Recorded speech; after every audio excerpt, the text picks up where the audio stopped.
आचार्य जी, परमवंदनीय माता जी, माता भगवती देवी की सूक्ष्म उपस्थिति में मंच पर विराजमान हमारे बिहार प्रांत के महामहिम राज्यपाल महोदय श्री रामनाथ कोविंद जी, हमारे बीच में बैठे हुए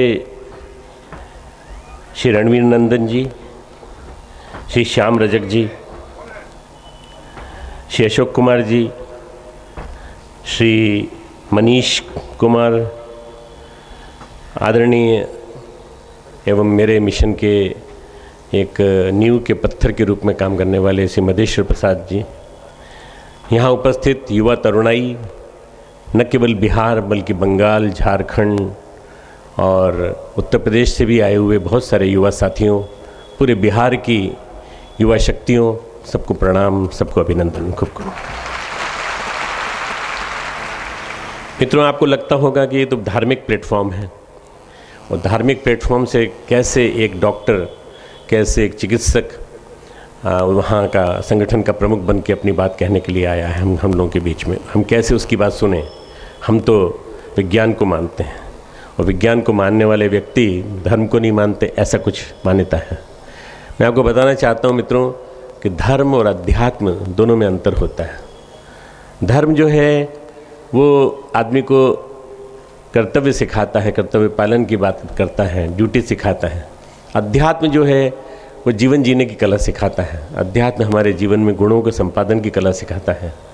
हम कैसे गुणों को एकत्र करें, कैसे गुणों को इकट्ठा करें और कैसे अपने जीवन को महान बनाएं ताकि हम कभी गड़बड़ाने न पाएँ, वो अध्यात्म है। अधि ही आत्मानम इति अध्यात्म। भगवान कृष्ण ने जो अर्जुन को परिभाषा दी है उसके बाद उन्होंने ये कहा है कि मैं समस्त विद्याओं में अध्यात्म विद्या के रूप में प्रतिष्ठित हूँ। अध्यात्म को जीवन में अपनाने से वास्तव में हमारा जीवन महान बनता है और जितने भी महापुरुष हुए हैं उनके जीवन में अध्यात्म किसी न किसी रूप में रहा है। धर्म कई रूपों में हो सकता है। धर्म युग धर्म भी हो सकता है। समय का, इस समय का धर्म क्या है?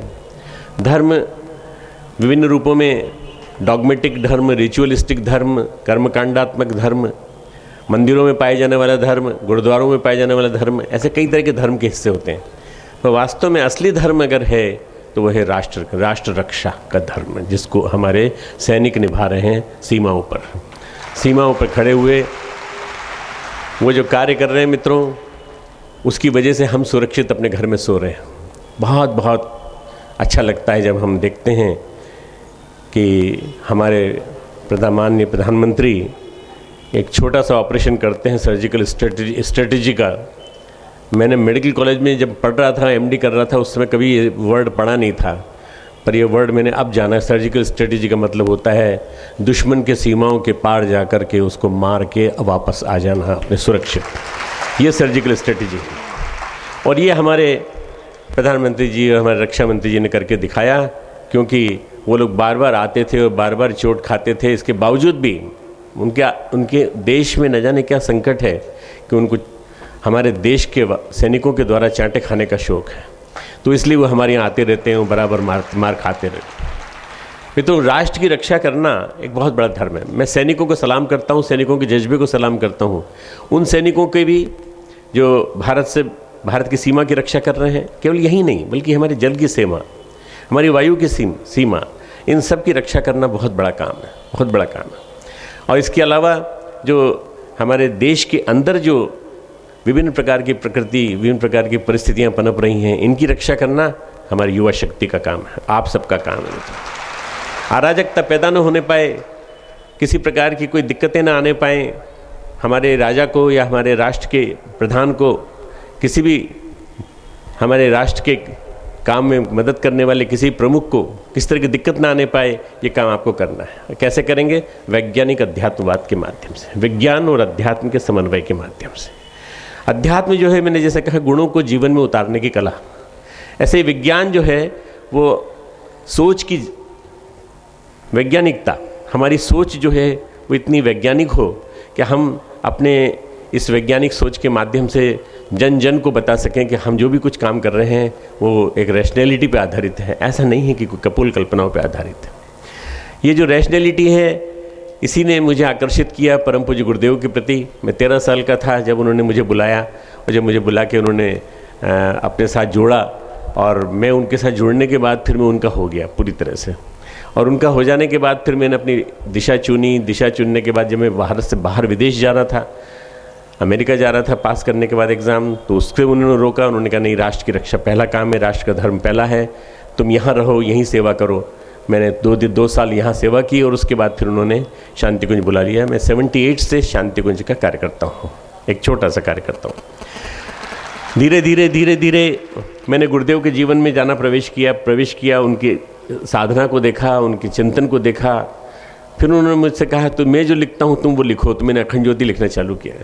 मित्रों, उनका ध्यान था आज के जो युवावस्था से गुजर रहे लोग हैं उनके ऊपर, युवा कौशल, युवा के ऊपर उन्होंने इतना ज़्यादा लिखा है, बहुत ज़्यादा लिखा है। उसके बाद मैंने कलम जब पकड़ी तब मैंने लिखना चालू किया। मैं समझता हूँ कि सार्थक यौवन जो है वह आध्यात्मिक दृष्टि के माध्यम से ही आगे बढ़ सकता है। सार्थक यौवन होता क्या है कि जब युवावस्था आती है तो हमारे हार्मोन्स का ज्वार ऊपर नीचे होता रहता है, और उसी अवस्था में, उस परिवर्तन की अवस्था में कई बार हम बहक जाते हैं, कई बार नशे की गिरफ्त में आ जाते हैं, कई बार हम पेसिमिज्म, निराशावाद की गिरफ्त में आ जाते हैं, और निराशावाद हमें जो है वो ऐसी दिशा में ले जाता है जो कि गलत दिशा है। मित्रों, मैं जिस प्रांत में बैठा हूँ, इस प्रांत में मद्य निषेध लागू हो चुका है। मैं इसका इस माध्यम से मैं इसका गौरव को नमन करता हूँ कि हमारे यहाँ के मुख्यमंत्री ने मद्य निषेध लागू कर दिया। अब मैंने उनसे कल चर्चा की शाम को, तो मैंने कहा संपूर्ण निषेध लागू कर दीजिए, संपूर्ण निषेध, ड्रग्स का भी और विभिन्न प्रकार की बीड़ी, सिगरेट, तंबाकू, सब चीज़ों का मद्य निषेध लागू कर दीजिए। और मैं प्रधानमंत्री से बात करूंगा पूरे भारत में इसको लागू करके दिखाएं, तो वास्तव में असली शौर्य ये है। अगर ये हो गया लागू तो इस देश की शक्ति को कोई रोक नहीं सकता। मित्रों, तरुणाई सबसे ज़्यादा हमारे यहाँ 65% हमारी युवा शक्ति है जो किसी भी देश की नहीं है। हमारे देश की युवा शक्ति की जो औसत आयु है वो 27 साल, 23 से लेकर 27 साल, और अमेरिका लगभग 45 साल, जापान लगभग 48-49 साल, युवा यूरोपियन कंट्रीज 55 साल। वहाँ की औसत आयु का मतलब ये है कि आप नीचे से ऊपर सबको गिन करके जब गिनेंगे तो आपको पता चलेगा कि वहाँ प्रौढ़ हो रहे हैं लोग, बाग प्रौढ़ हैं, हमारे यहाँ जवान हैं।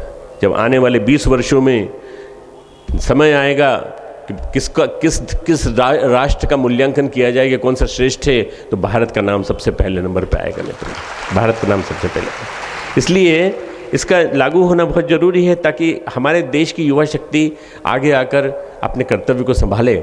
उसी तरह से जैसे कभी विवेकानंद ने संभाला था, जैसे कभी नचिकेता ने संभाला था, जैसे कभी विभिन्न संतों ने संभाला था, सब यंग थे, सब जवान थे। मैं इस भूमि को इसलिए नमन भी करता हूँ कि ये बुद्ध और महावीर की भूमि है, और बुद्ध और महावीर युवावस्था में ही संत बन गए थे, वो पूजनीय बन गए थे। युवावस्था में ही जो व्यक्ति घर छोड़ करके चल दे और राजा का वैभव छोड़ दे, राजा बनने वाला था, शुद्धोधन के बाद बनने वाला राजा सिद्धार्थ था, और वो राजा बनता, राजा का वैभव, अपना राज वैभव को ठुकरा करके उसने राजाओं का मार्गदर्शन किया, फिर बिंबसार, प्रसेनजीत, इन सब का मार्गदर्शन किया, और कैसे बुद्धत्व को प्राप्त करके, सम्यक बुद्धत्व को प्राप्त करके बुद्ध बन गए वो। और वो उस बुद्ध बनाने के लिए जो भूमि चुनी उन्होंने, वो चुनी बिहार की भूमि। बिहार की भूमि, बिहार से बिहार बना है। यहाँ धर्म विहार थे चारों तरफ, सारे चारों तरफ। और मित्रों, ऐसे ही महावीर भी यहीं आकर के उन्होंने दिगंबर बने, वस्त्र उन्होंने उतारे और उन्होंने करुणा का संदेश दिया, उन्होंने अहिंसा का संदेश दिया, संयमशीलता का संदेश दिया।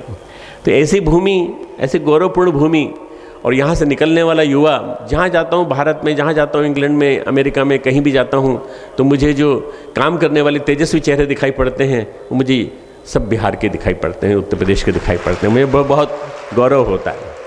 या तो उत्तर प्रदेश या बिहार, इन दो प्रांतों के कहीं तरुणाई गड़बड़ा जाती है, बहक जाती है तो गड़बड़ा देती है, परंतु जयप्रकाश नाम का व्यक्ति यहीं पैदा होता है, राजेंद्र प्रसाद बाबू जैसे आदमी यहीं पैदा होते हैं, उनको ऐसी ही जगह मिलती है जहां महामानव हैं। ऐसे में आप सबकी जिम्मेदारी बहुत ज़्यादा है।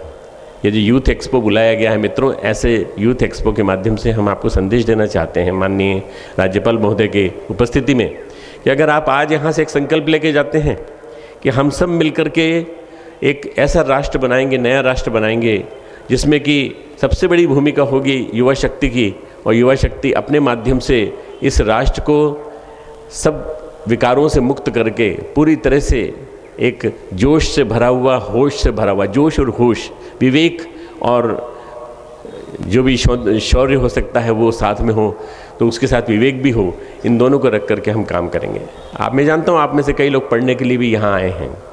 मैं चाहता हूँ कि आप अपने अंदर के अर्जुन को पहचानें, आप अपने अंदर के सोए हुए जो साहस है उसको पहचानें, और निराशा की गर्त में कभी न जाएं, आशावादी बने रहें हमेशा। और आप ये मान करके चलिए कि आने वाला समय बड़ा बड़ा खास समय है। आने वाले 10 वर्ष बहुत महान है, बहुत बड़े। आप बताइए, ज्योतिषी लोग कई तरह से बात करते हैं, पर जो सीयर्स होते हैं, जो दृष्टा होते हैं, वो समय के आगे जाकर देख लेते हैं, पता लगा लेते हैं क्या होने वाला है। वो घोषणा नहीं करते, वो जो बोलते हैं वो होता चला जाता है। हमारे परम पूज्य गुरुदेव ने 2016 से 2026 तक का समय बड़ा खास बताया है। आप ये बताइए कि जब ये नोटबंदी हुई तो हमारे देश में लगभग 35 लाख से ज़्यादा ज्योतिषी होंगे। किसी ज्योतिषी ने, किसी ने कहा, भविष्यवाणी की थी कि नोटबंदी होने वाली है। अगर भविष्यवाणी कर देते तो सब लोग नोट छुपा लेते कि नहीं छुपा लेते? कुछ नहीं कर पाया, कोई नोट नहीं छुपा पाया, न 1000 का नोट छुपा पाया, न 500 का नोट छुपा पाया। रातों रात एक क्रांति हो गई, रातों रात एक क्रांति हो गई। हम सब उस नोटबंदी के पक्ष में हैं जिसमें काला धन बरामद होता है। काला धन जो जाता है आतंकवादी के हाथ में। कश्मीर में क्रांति हो गई। कश्मीर में एक व्यक्ति ने पत्र लिखा है मोदी जी को, जो इस समय सब जगह जा रहा है, कि माननीय प्रधानमंत्री जी, मैं मुसलमान हूँ और मैं एक वो हूँ, गारमेंट डीलर हूँ, गारमेंट का बिजनेस करता हूँ। मैं दिल्ली से कपड़े मंगाता हूँ और बेचता हूँ। मेरी दुकान लगभग बंद होने कगार में थी, पर न जाने क्यों मैं भ्रम में पड़ गया और मैं भी उन पत्थर फेंकने वालों में से था। मेरा बच्चा भी उन पे पत्थर फेंकने वालों में से था जो सेना के ऊपर पत्थर फेंकते थे। पर जब से ये हुआ है, नोटबंदी हुई है, तब से आतंकवादी हमारे देश में घुसना बंद हो गए। अब कम नहीं, अब बिल्कुल बंद हो गए। स्कूल जलना बंद हो गए। मेरी बच्ची स्कूल जा पा रही है अब, और कश्मीर में फिर से भारत का तिरंगा लहराएगा, ऐसा मेरा सपना साकार होने लगा है। जो मैं पहले सोई हुई अवस्था में था, अब मैं जाग गया हूँ। एक 60 साल का युवा, 60 साल का मुसलमान ये कहता है अगर, तो इसका मतलब ये कि उसके जैसा चिंतन वाला अनेकों लोग होंगे जो सोचते हैं कि हम भारत के अंदर ज़्यादा सुरक्षित हैं, भारत से ज़्यादा पाकिस्तान में नहीं। मित्रों, पाकिस्तान का अस्तित्व है ही कहाँ? जो भी कुछ बचा है वो आने वाले 10 साल में समाप्त हो जाएगा, वो भारत में मिल जाएगा। भारत उसको अपने अंदर गोद में ले लेगा। हमारा ही बच्चा है, हमारा ही बालक है, तो अपना बालक अगर कहीं रास्ते से भटक जाए तो उसको वापस बुला लेना चाहिए, घर वापसी, तो वापस ले लेंगे उसको अपने। और वहाँ के लोगों को पूरी तरह से हम उनका धर्म मेंटेन करने देंगे,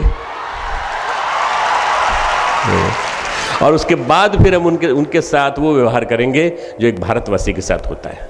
भारत माता की जय बोलनी पड़ेगी, भारत माता की जय बोलनी पड़ेगी, और वंदे मातरम बोलना पड़ेगा। ये सबको याद रखना पड़ेगा, सब बोलेंगे और गर्व के साथ बोलेंगे। ऐसे देश में आप लोग विकसित होने जा रहे हैं। मैं आपके इस साहस को, शौर्य को, स्वाभिमान को सलाम करता हूं, और आपसे आमंत्रण देता हूं आपको जब कोई मौका लगे आप मेरी यूनिवर्सिटी देखने आइए, आप मेरे शांति कुंज में आइए, जो कि उत्तराखंड में है, गंगा के किनारे। आप भी गंगा के किनारे हैं यहाँ पर वहाँ की गंगा थोड़ी अलग ढंग की गंगा है। हमने गंगा शुद्धि का अभियान चलाया है बहुत बड़ा। 2525 किलोमीटर की गंगा को हम निर्मल करने के लिए लगे हुए हैं। निर्मल और अविरल दोनों बनाने का प्रयास कर रहे हैं, और 10 लाख से ज़्यादा वॉलंटियर्स उसमें नियोजित करने जा रहे हैं। उन 10 लाख में एक गिनती आपकी भी होनी चाहिए, एक गिनती आपकी भी होनी चाहिए, एक गिनती आपकी भी होनी चाहिए। आप जुड़ जाइए हमारे साथ। वैज्ञानिक तरीके से सफाई कर रहे हैं, बिल्कुल वैज्ञानिक तरीके से हम अविरल बना रहे हैं, और सरकार, शासन किसी की तरफ देखे बिना हमने अपना काम चालू कर दिया है। अब सरकार हमारे पीछे पीछे चल रही है। वो कह रही है आप जहाँ जहाँ बताएंगे हम आपके साथ काम करेंगे, काम करेंगे, हम लोग मिलके काम करेंगे, कोई दिक्कत नहीं, हमें किसी से कोई दुश्मनी नहीं। युवावस्था पे मुझे बहुत गर्व है मित्रों। मेरी युवावस्था में मुझे मेरे गुरु मिले। तुम्हारी युवावस्था है, और युवावस्था में तुम जितना ज़्यादा आगे बढ़ने की तुम उम्मीद रखते हो मित्रों, मैं तुम्हारे साथ हूँ, हमेशा बना रहूँगा। खूब खूब मंगल कामना। बोलिए भारत माता।